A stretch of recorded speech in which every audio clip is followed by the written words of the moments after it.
Ayan guys, magpapa-GCash po tayo ngayon. 100 GCash para sa unang makakapag-comment ng tamang sagot. Ang criteria lang po natin, kailangan lang pong naka-like at naka-share po ito. Ay, tanong ko po ay ganito. Merong 100 piraso ng ibon na kailangan nilang makarating sa silangan kung saan nagmumula ang sikat ng araw.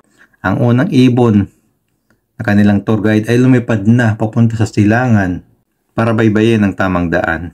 Makalipas ang 2 minuto ay lumipad na ang unang grupo ng mga ibon papunta sa silangan at natagpuan nila ang kanilang tour guide.